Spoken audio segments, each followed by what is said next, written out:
আমার নাম নাইমুর রহমান আসিফ। আজকে আমি আলোচনা করব স্থির তড়িৎ নিয়ে।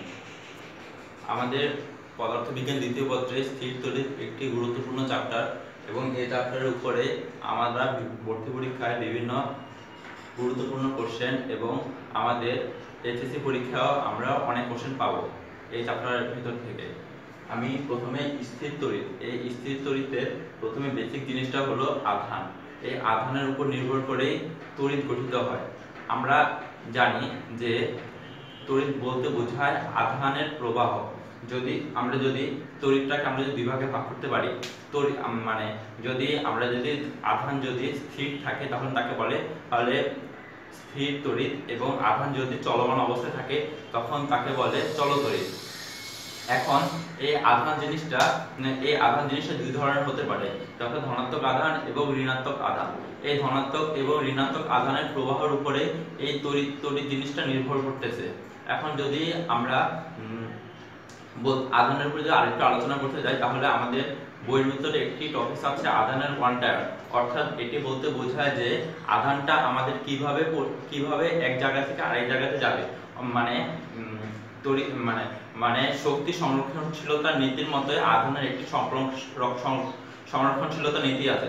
অর্থাৎ এক বস্তু থেকে আরেক বস্তুতে আধান পরিবাহিত হতে পারে, কিন্তু আধানের সৃষ্টি বা ধ্বংস নেই। এখন একইভাবে যদি আমরা বলতে চাই এক বস্তু থেকে আরেক বস্তুতে কিভাবে আধান পরিবাহিত হয়, এটি একটি নির্দিষ্ট সংখ্যার অনুপাতে পরিবাহিত হতে পারে। যেমন এক বস্তু থেকে আমি যদি আরেক বস্তুতে যদি আধানটা পরিবাহিত হয়, তখন এটি একটি নির্দিষ্ট সংখ্যার অনুপাতে পরিবাহিত হয়, এবং এই অনুপাতটি হচ্ছে একটি ইলেকট্রনের চার্জ।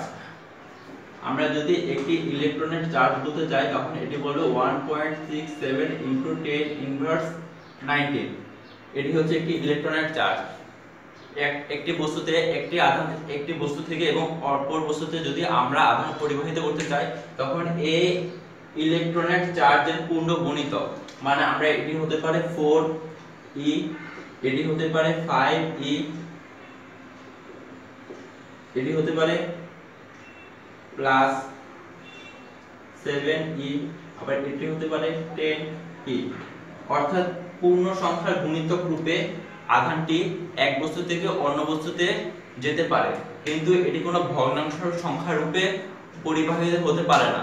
এটিকে বলে আধানের কোয়ান্টাম।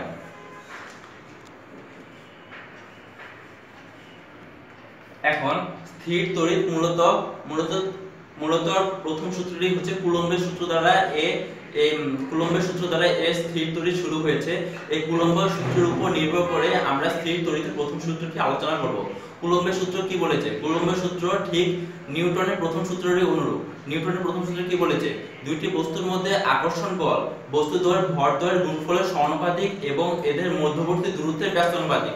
ঠিক একইভাবে কুলম্ব কি বলেছে? কুলম্ব বলেছে দুইটি আধানের মধ্যে আকর্ষণ বা বিকর্ষণ বলের মান বস্তুদ্বয়ের চার্জের গুণফলের সমানুপাতিক এবং এদের দূরত্বের বর্গের ব্যস্তানুপাতিক। আমরা তাই এটিকে আমরা সংক্ষিপ্ত রূপে লিখতে পারি যে F সমানুপাতিক Q1 Q2। অর্থাৎ আধানদ্বয়ের গুণফলের সমানুপাতিক। এখানে আমাদের কি থাকবে? R স্থির। আরেকটা বলতে পারি কুলম্বের সূত্রে F সমানুপাতিক 1/r²। এখানে Q স্থির। কুলম্বের সূত্রে আরেকটি আছে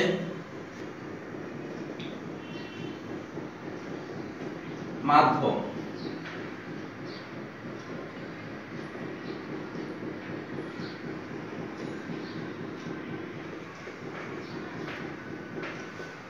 এই আকর্ষণ বা বিকর্ষণ বলের মান মাধ্যমের উপর কিভাবে নির্ভরশীল, এটা আমরা পরে আলোচনা করব। এখন আমরা এই জিনিসটি স্কিপ করে এখন যদি আমরা 1 নাম্বার এবং 2 নাম্বার সূত্র দিয়ে যদি আলোচনা করি, তাহলে আমরা 1 নাম্বার এবং 2 নাম্বার সূত্র থেকে আমরা বলতে পারবো যে F সমানুপাতিক Q1 Q2 / r²। এখন যদি আমরা কুলম্বের সূত্র আমরা বলতে পারি F সমান Q1 Q2 divided by R square. এখানে Q এবং R দুটোই হচ্ছে পরিবর্তনশীল। আমরা এখন এই সমানুপাতিক ধ্রুবকটি যদি উঠাই দিতে চাই তখন একটা ধ্রুবক আমাদের যোগ করতে হবে, এটাকে আমরা C নাম দিই, এবং Q1 Q2 divided by R square. এর C এর মান আমরা বলতে পারি যে 1/4 pi epsilon naught. Q1 Q2 divide by R square. এখানে আমরা এপসিলন নট এটার উপর আমরা বুঝতে পারবো যে মাধ্যমের উপর কিভাবে নির্ভরশীল বা নির্ভরশীল না। যেমন আমরা যদি 1/4 পাই এপসিলন নট, এই এপসিলন নটটা ব্যবহৃত হবে শুধুমাত্র শূন্য মাধ্যমের ক্ষেত্রে। আর যদি আমরা যে কোনো মাধ্যমের ক্ষেত্রে, এটা হচ্ছে শূন্য মাধ্যম,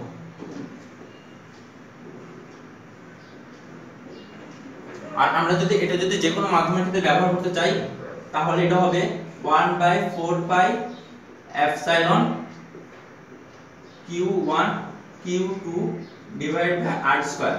এটি হচ্ছে যে কোনো মাধ্যমের ক্ষেত্রে।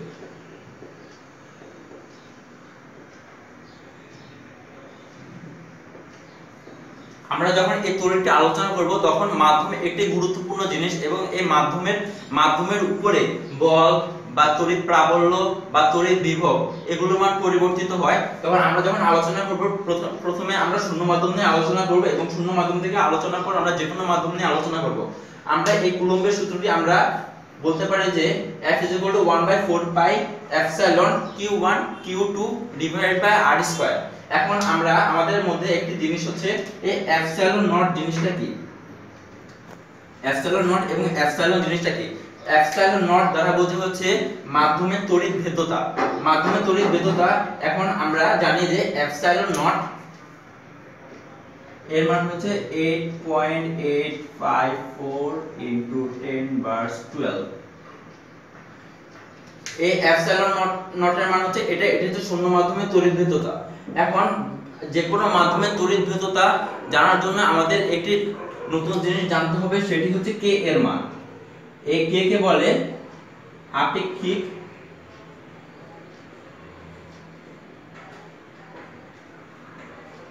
তড়িৎ ভেদ্যতা।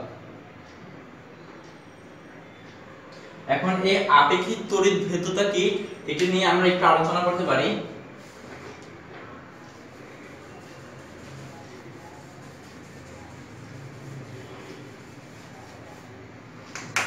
এখানে আপেক্ষিক তড়িৎ ভেদ্যতা বলতে আমরা কি বোঝাই?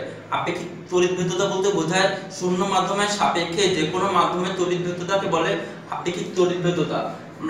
আমরা আপেক্ষিক তড়িৎ ভেদ্যতা কে দ্বারা প্রকাশ করি? যে কোনো মাধ্যমের তড়িৎ ভেদ্যতাকে আমরা এপসিলন দিয়ে প্রকাশ করি, এবং শূন্য মাধ্যমের তড়িৎ ভেদ্যতাকে যদি এপসিলন নট দিয়ে প্রকাশ করি, তখন আমরা সূত্রটি এভাবে পাই যে শূন্য মাধ্যমের সাপেক্ষে যে কোনো মাধ্যমের তড়িৎ ভেদ্যতার অনুপাত, মানে শূন্য মাধ্যমের যে কোনো মাধ্যমের তড়িৎ ভেদ্যতার অনুপাত শূন্য মাধ্যমে তড়িৎ ভেদ্যতা। এটার মাধ্যমে আমরা K এর মান জানি। আমরা K কে আমরা এপসিলন আর এটা দ্বারা আমরা প্রকাশ করতে পারি।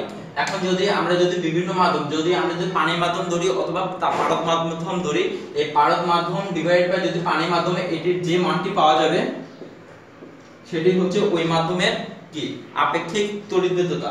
আমরা এখন এখান থেকে আমরা আরেকটা জিনিস লিখতে পারি, এপসিলন = এপসিলন নট K। মাধ্যমের ক্ষেত্রে কুলম্বের সূত্রের ক্ষেত্রে আমরা জানি কি F = 1/4 pi epsilon naught Q1 Q2 divide by R square. আমরা এই সূত্র থেকে আমরা এখন 1 কুলম্ব বলের একটু সংজ্ঞা দিতে পারি। এখন 1 কুলম্ব আধান বলতে আমরা কি বুঝি? যদি আমরা এটি চিন্তা করি যে আমরা যদি Q1 এবং Q2 মানে উভয় চার্জের মান যদি আমরা 1 বসাই, মানে Q = 1, এবং আমরা যদি দূরত্ব যদি 1 মিটার রাখি, মানে R = 1 মিটার, এবং মান রাখি, তাহলে কি হবে? F = 1/4 pi epsilon naught 3 1 divide by 1, মানে এখানে দুইটি আধানের মান 1 এবং দূরত্বের মান 1। তাহলে আমরা লিখতে পারি কি F = কি 1/4 পাই এপসিলন নট। আর ক্যালকুলেটরে যদি আমরা 1/4 পাই এপসিলন নট দিই তাহলে হবে 9 × 10⁹। এখন আমরা কি বলবো যে Q1 Q2 মানে দুইটি আধানের পরিমাণে যদি 1 থাকে এবং এদের দূরত্বের মান যদি দূরত্বের মান যদি 1 মিটার থাকে তখন দুইটি আধান যদি 9 × 10⁹ নিউটন বলে যদি আকর্ষণ বা বিকর্ষণ করে তখন তাকে বলে কি 1 কুলম্ব বল। তখন আমরা এখান থেকে 1 কুলম্ব মানে সংজ্ঞাইতে পারি। আর আমাদের জানা দরকার যে বল একটি ভেক্টর রাশি, অর্থাৎ কি এদের দূরত্ব মানে এদের মানের সাথে দিকের একটি সম্পর্ক আছে। এখন আমরা যদি q1 এবং q2 এর মান যদি সমধর্মী আধান হয় তখন তারা পরস্পরকে কি বিকর্ষণ করবে এবং বিপরীত ধর্মী আধান হলে পরস্পরকে কি করবে, আকর্ষণ করবে। তখন আমরা যদি এই বলের মানের উপর মানটা দেখি তখন মানের উপরে আমরা বলতে পারবো কি চার্জ দুটোকে আকর্ষণ করতেছে না এবং কি বিকর্ষণ করতেছে। এবং আর আমরা F = 1/4πε₀q1q2r² এটির উপর নির্ভর এটি দিয়ে আমরা কি বলের মান বের করতে পারবো। আজকের ভিডিও এখানে শেষ হলো, আবার দেখা হবে।